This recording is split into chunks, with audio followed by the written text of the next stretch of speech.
देखो, आज तक हम लोगों ने केवल और केवल प्रीपोजिशन को इतना रटा और इतना ज़्यादा पढ़ा कि फला वर्ब के साथ फला प्रीपोजिशन फिक्स है, फला एडजेक्टिव के साथ फला प्रीपोजिशन फिक्स है, फला नाउन के साथ फला प्रीपोजिशन फिक्स है। लेकिन ये हमने कभी ध्यान नहीं दिया कि यार कभी ऐसा भी तो होता होगा कि जब प्रीपोजिशन ना लगे। तो आज हम लोग ये नहीं देखने जा रहे हैं कि किसके साथ कौन सा फिक्स प्रीपोजिशन है, आज हम लोग ये देखने जा रहे हैं कि किसके साथ प्रीपोजिशन लगता ही नहीं है। तो ये जो चैप्टर होने वाला है ये होने वाला है ओमिशन कह लो या कॉन्सिलेशन कह लो, कॉन्सिलेशन कह लो या डिलेशन कह लो, डिलेशन ऑफ प्रीपोजिशन। यानी कि आज हम लोग पढ़ने जा रहे हैं कि प्रीपोजिशन कहाँ नहीं लगता है। कॉन्सिलेशन मतलब होता है छिपना, डिलेशन मतलब होता है ख़त्म कर देना, और ओमिशन माने होता है कि उसका न होना। यानी कि ओमिशन मतलब होता है लुप्ति, यानी कि लुप्त होना। तो आज हम लोग ओमिशन ऑफ प्रीपोजिशन देखेंगे। ओमिशन, देखो ये थोड़ा सा गलत हो गया है, ओमिशन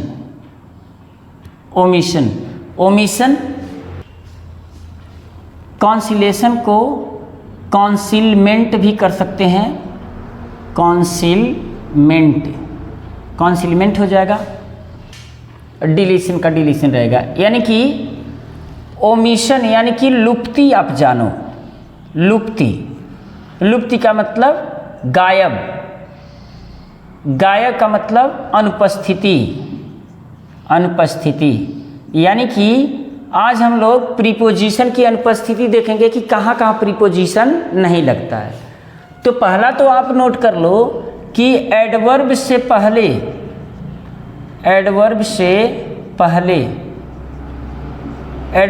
पहले प्रीपोजिशन का प्रयोग नहीं होता है।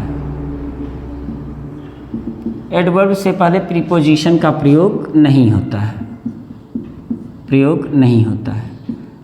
अच्छा, इसमें कुछ एक्सेप्शन भी हैं तो उसको ध्यान देना है अलग से। लेकिन जैसे अगर मैंने लिख दिया he does his work daily. अब देखो, यह वैसे तो डज के बाद भी नहीं लगा है, लेकिन डेली के पहले भी नहीं लगा है, जो एडवर्ब ऑफ टाइम है। अगर मैं कह दूं कि ही कम्स हियर, तो यहाँ देखो जो हियर है एडवर्ब है, इसके पहले भी प्रीपोजिशन नहीं लगा है। तो खास करके एडवर्ब के पहले प्रीपोजिशन नहीं लगता है। जैसे ही ऑलवेज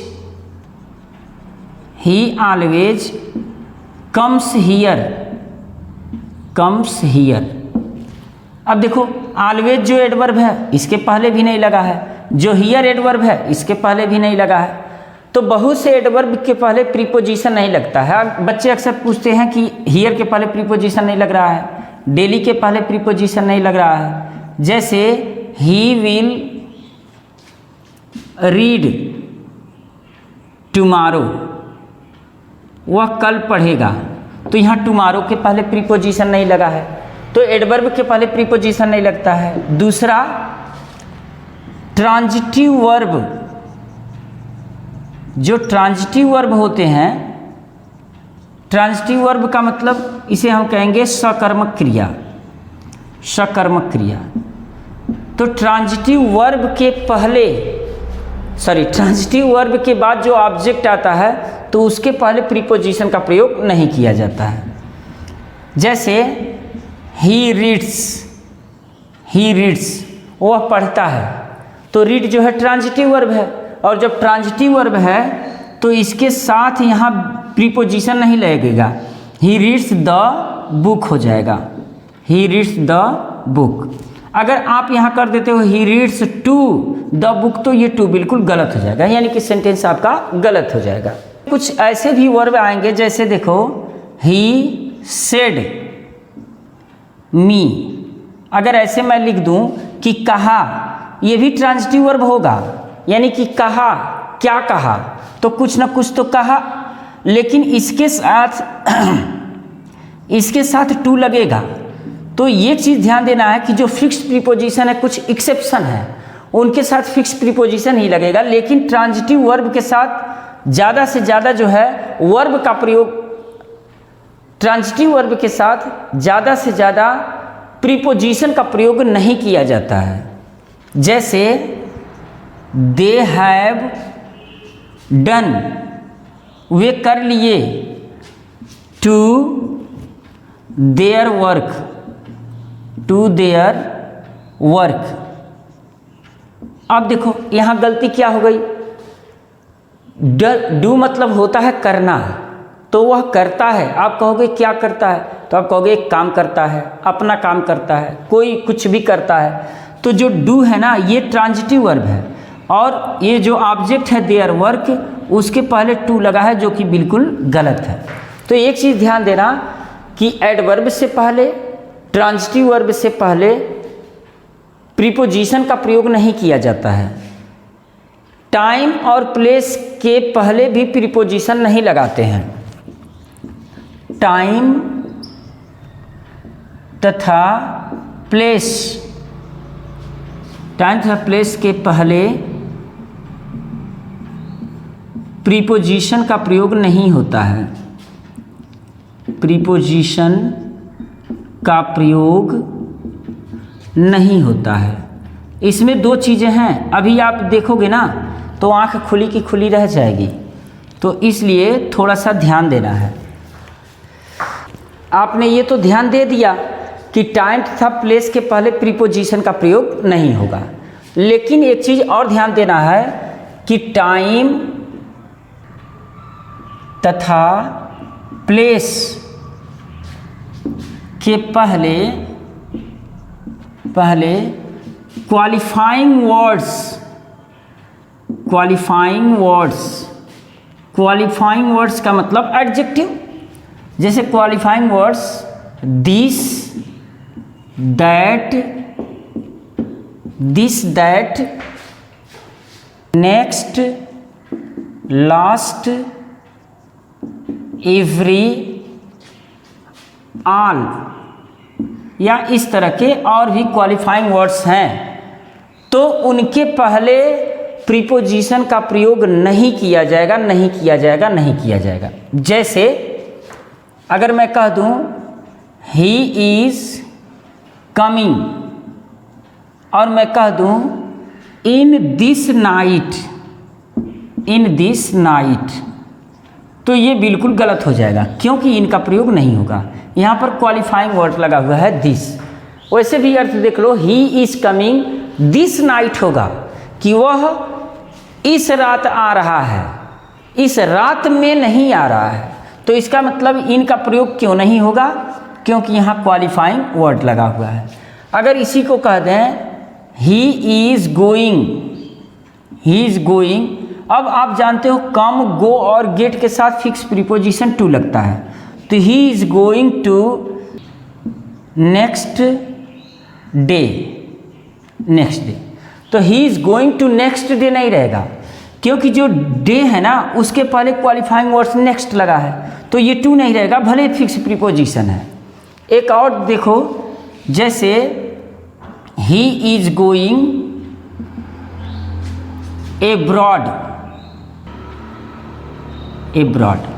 अब आप कहोगे कि इसके पहले तो क्वालिफाइंग वर्ड नहीं लगा हुआ है, एडजेक्टिव नहीं लगा हुआ है, तो आप यहाँ प्रीपोजिशन लगा दीजिए। देखो एब्रॉड माने होता है विदेश में, क्या है, विदेश में होता है, तो वह विदेश में जा रहा है। ये गोइंग थोड़ा सही नहीं रहेगा, इसको हम ऐसे लिख देते हैं ही इज लिविंग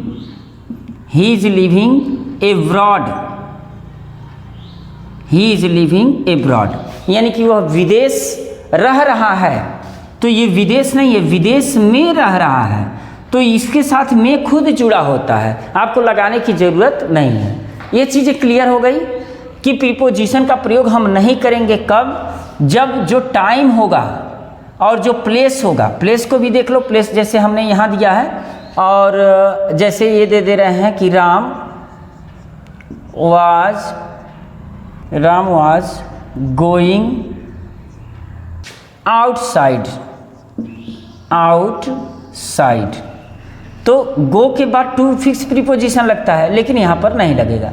लेकिन हाँ, एक चीज़ और ध्यान देना, अगर यह नाउन होगा, ये आउटसाइड जो है वैसे बाहर नाउन के रूप में भी काम करता है, ये एडवर्ब के रूप में भी काम कर रहा है, तो यहाँ एडवर्ब के रूप में काम कर रहा है, इसलिए टू का प्रयोग नहीं लगेगा। लेकिन अगर ये प्रॉपर प्लेस होता है, जैसे दिल्ली है या अमेरिका है, तो हम फिर गो के साथ टू का प्रयोग करते ही करते हैं।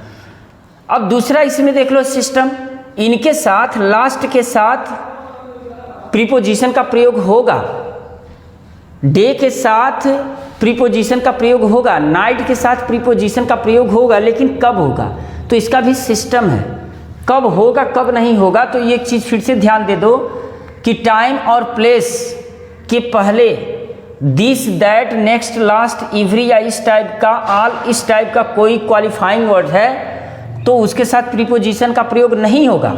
लेकिन अगर क्वालिफाइंग वर्ड नहीं है तो प्रीपोजिशन का प्रयोग निश्चित रूप से होगा।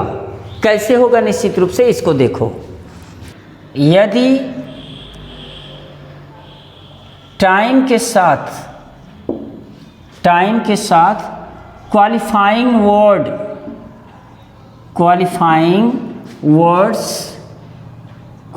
वर्ड्स नहीं हैं, यानी कि क्वालिफाइंग वर्ड्स नहीं है, तो प्रीपोजिशन का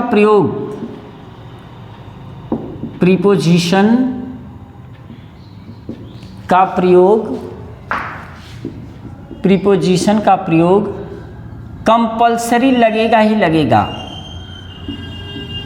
कंपल्सरी लगेगा, यानी कि लगना ही है, कंपल्सन है, लगेगा। जैसे आप ऐसे एग्जाम्पल देखो, जैसे ही वेंट टू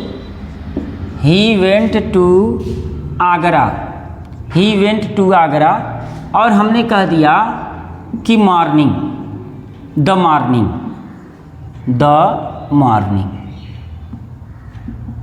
मॉर्निंग। अब यहाँ ध्यान देना कि जो द है ना, ये क्वालिफाइंग वर्ड्स नहीं है, ये आर्टिकल है, और आर्टिकल का मतलब ये इसको डिफिनिट कर रहा है, इंडिफिनिट नहीं है, डिफिनिट कर रहा है कि इसी मॉर्निंग। अब यहाँ देखो, he went to Agra the morning, यहाँ क्वालिफाइंग वर्ड नहीं है। क्वालिफाइंग वर्ड का मतलब this, that, next, last, every, all, इस तरह के क्वालिफाइंग वर्ड्स तो है नहीं। तो जब क्वालिफाइंग वर्ड नहीं है तो यहाँ आपको प्रीपोजिशन, एप्रोप्रिएट प्रीपोजिशन देना पड़ेगा। अब देखो, he went to Agra the morning, यानी कि सुबह में वह आगरा गया, तो हो जाएगा में का अंग्रेजी इन हो जाएगा, इन द मॉर्निंग। याद रखना, द जो है ये क्वालिफाइंग वर्ड नहीं है, तो क्वालिफाइंग वर्ड नहीं रहेगा यहाँ पर, यानी कि this, that, next, last, every, all, यानी कि किसी भी तरह का क्वालिफाइंग वर्ड्स यानी कि एडजेक्टिव नहीं रहेगा, तो प्रीपोजिशन लगेगा। अगर क्वालिफाइंग वर्ड्स रहेगा, एडजेक्टिव रहेगा टाइम के पहले, तो प्रीपोजिशन नहीं लगेगा। फिर से एक बार जान लो कि अगर यहाँ एडजेक्टिव है तो प्रीपोजिशन नहीं लगेगा, अगर यहाँ एडजेक्टिव नहीं है तो प्रीपोजिशन 100% लगेगा। जैसे Ramesh is coming, Ramesh is coming Sunday,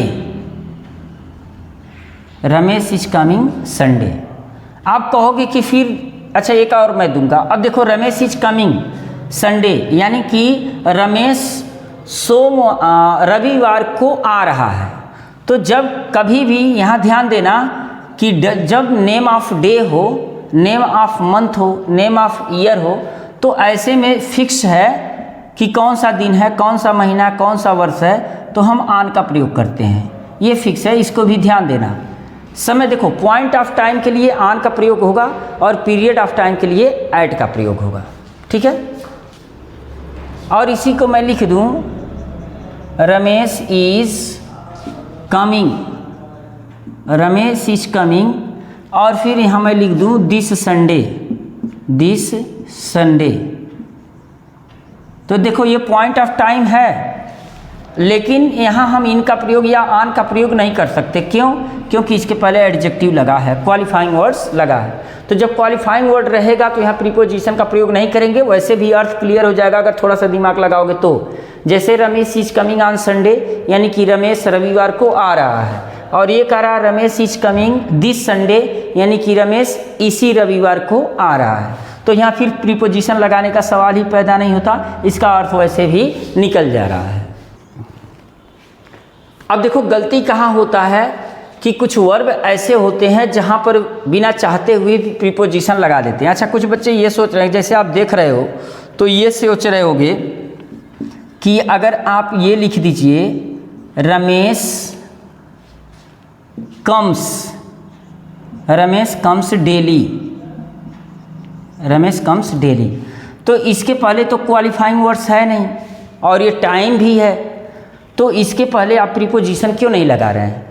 तो ये एडवर्ब है और ये नाउन है, तो याद रखना ये एडवर्ब है डेली, एडवर्ब ऑफ टाइम है, तो इसके पहले प्रीपोजिशन नहीं लगेगा। मैंने पहले ही बताया कि एडवर्ब के पहले प्रीपोजिशन का प्रयोग नहीं किया जाता है। अब देखो कभी कभी क्या होता है कि अगर एक हम कहें India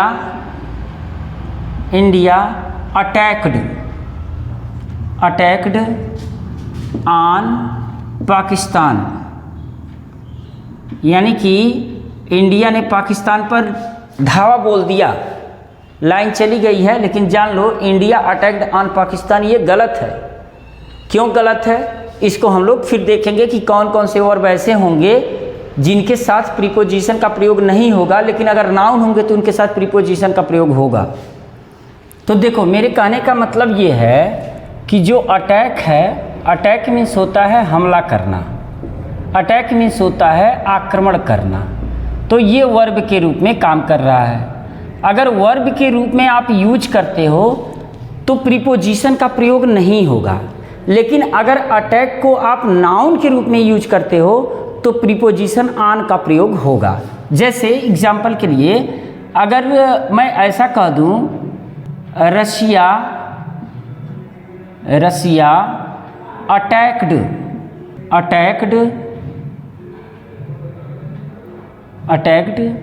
on Ukraine,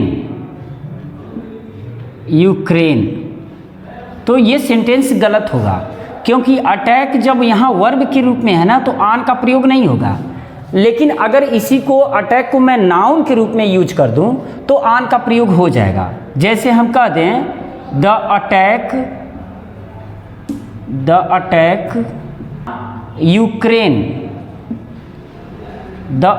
on Ukraine, देखो यहाँ जो अटैक है ना ये नाउन के रूप में यूज किया गया है। The attack on Ukraine by Russia is illegal,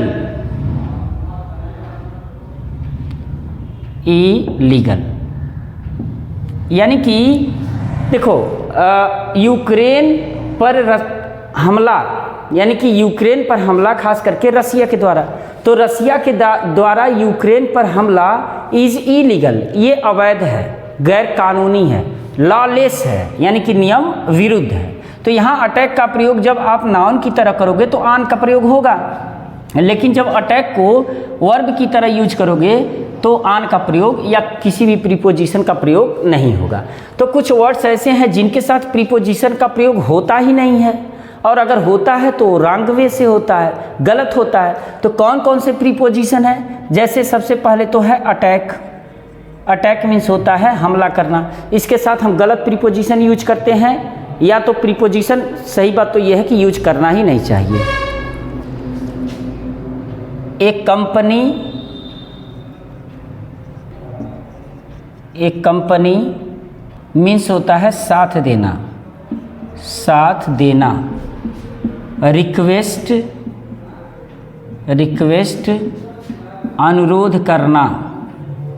अनुरोध करना या प्रार्थना करना दोनों हो जाएगा।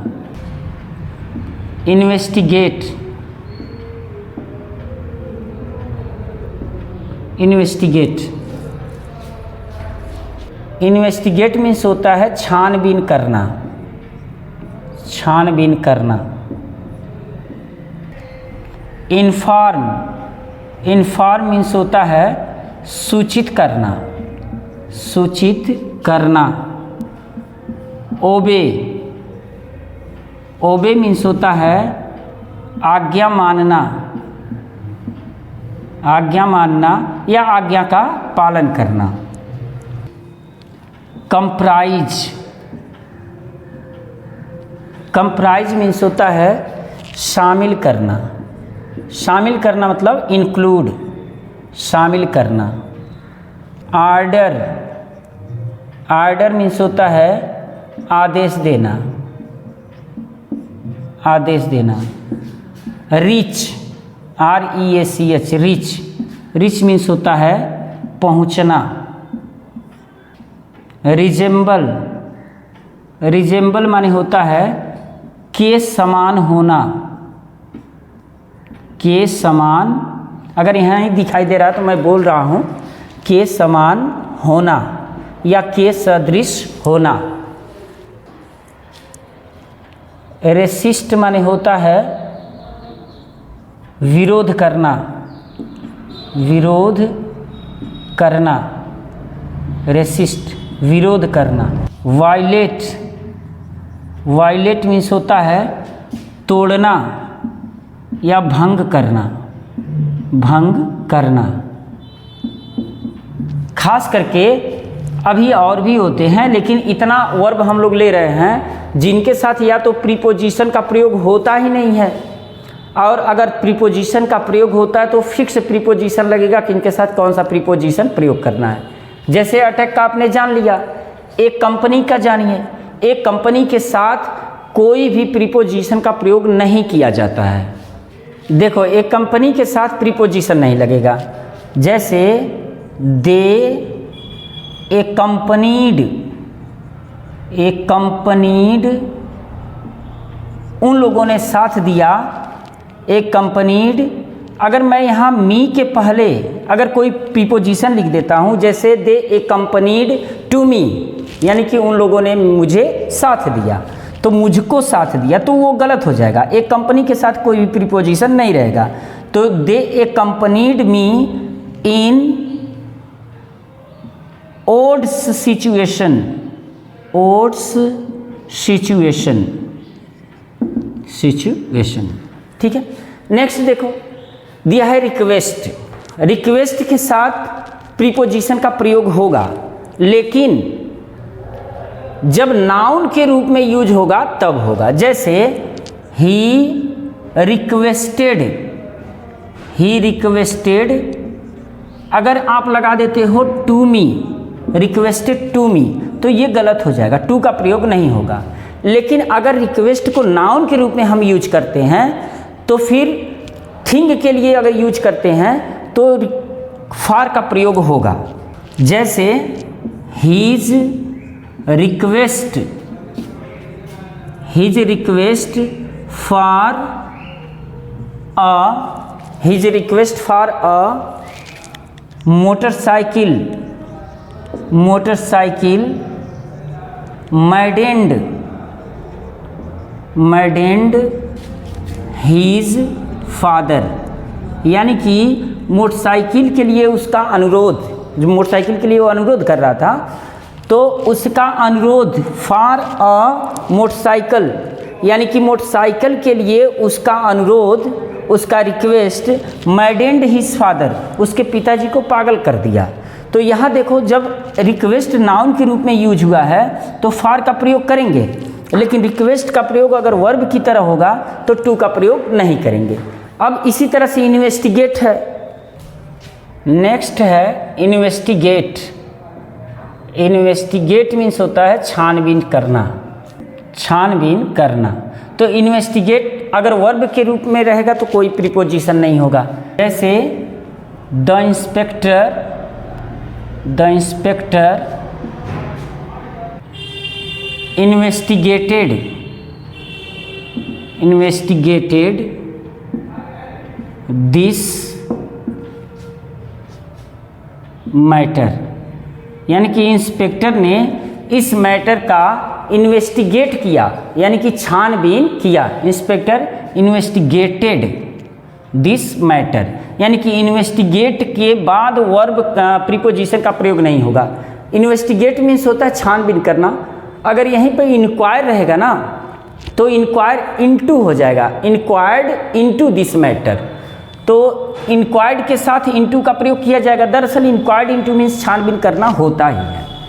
तो इन्वेस्टिगेट, अगर इन्वेस्टिगेशन होता है तो इन्वेस्टिगेशन, देखो अगर ये आपको प्रीपोजिशन फिक्स प्रीपोजिशन अगर तैयार है तो ठीक है, अगर फिक्स प्रीपोजिशन तैयार नहीं है तो जैसा जिस तरह से सेंस आता है ना उस तरह से आप यूज कर सकते हो। जैसे इन्वेस्टिगेशन ऑफ दिस मैटर भी हो सकता है, यानी कि इस मामले का जांच, तो का आ रहा है तो ऑफ का प्रयोग कर देंगे। लेकिन कुछ चीज़ों में फिक्स प्रीपोजिशन होते हैं, इसके साथ कोई प्रीपोजिशन नहीं लगेगा, न तो नाउन में और न तो वर्ब के रूप में। नाउन रहेगा तो जो यूज करना होता है, जो ज़रूरत है उसको हम एप्रोप्रिएट प्रीपोजिशन यूज कर लेंगे। इन्फॉर्म मीन्स होता है सूचित करना। इन्फॉर्म, देखो इन्फॉर्म अगर गलत अर्थ में रहेगा तो इन्फॉर्म के साथ अगेंस्ट का प्रयोग होगा। अगर सही अर्थ में है, जैसे ही इन्फॉर्म्ड मतलब सूचना दिया, ही इन्फॉर्म्ड मी, यानी कि उन्होंने मुझे सूचित किया। अगर इसको ऐसा दिया जाए, ए डिटेक्टर इन्फॉर्म्ड अगेंस्ट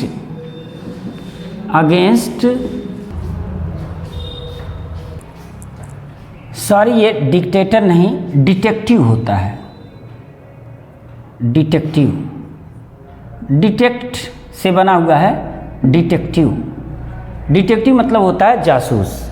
तो ए डिटेक्टिव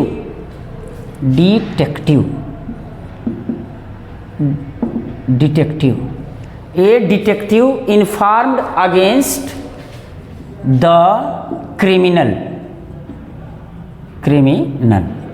तो आप देखो साधारण अर्थों में ही इन्फॉर्म्ड मी, वो मुझे सूचित किया, लेकिन a detective inform against the criminal, यानी कि उस क्रिमिनल के खिलाफ एक जासूस ने उसके खिलाफ सूचना दिया, तो यहाँ अगेंस्ट का प्रयोग हो जाएगा। ओबे के साथ कोई प्रीपोजिशन का प्रयोग नहीं करते हैं। OBEY, ओबे मीन्स होता है आज्ञा का पालन करना। जैसे ही ओबेज हिज पेरेंट्स, यानी कि वह अपने पेरेंट्स के आज्ञा का पालन करता है। ये ओबे मतलब होता है आज्ञा का पालन करना। तो हिज पेरेंट्स यानी कि अपने माता पिता के आज्ञा का पालन करता है। ओबे के साथ कोई प्रीपोजिशन नहीं लगेगा। इसके साथ भी कोई प्रीपोजिशन नहीं लगेगा। कंप्राइज मीन्स होता है इंक्लूड, टू इंक्लूड शामिल करना। तो इसके साथ भी जब वर्ब के रूप में आप यूज करेंगे, जैसे he comprises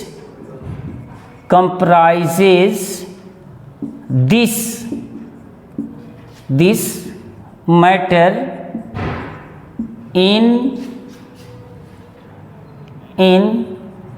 his routine,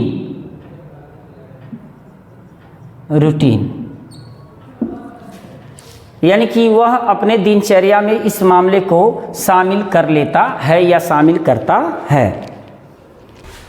order के साथ प्रीपोजिशन का प्रयोग नहीं होता है। जैसे he ordered me,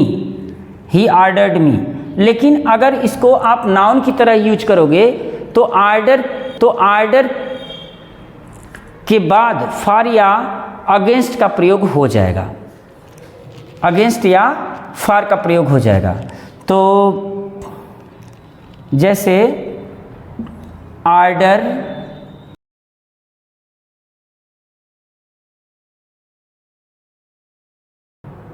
a mobile, order of a mobile reached me yesterday. अगर यही कोई बेकार चीज़ है तो आर्डर अगेंस्ट हो जाएगा। अगर मान लो कोई ऐसा काम है जो बेकार हुआ है, जैसे order against a criminal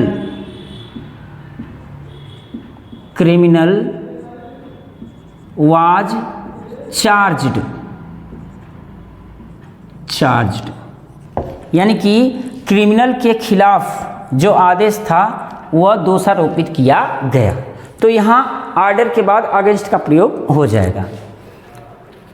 reach के बाद भी किसी प्रीपोजिशन का प्रयोग नहीं होता है वर्ब के रूप में अगर प्रयोग है तो। रीच मीन्स होता है पहुंचना, तो रीच के साथ भी प्रीपोजिशन का प्रयोग नहीं होता है। जैसे my friend reached to Agra, तो जैसे ही आप टू लगाओगे ना ये गलत हो जाएगा, रीच के साथ प्रीपोजिशन का प्रयोग नहीं होगा।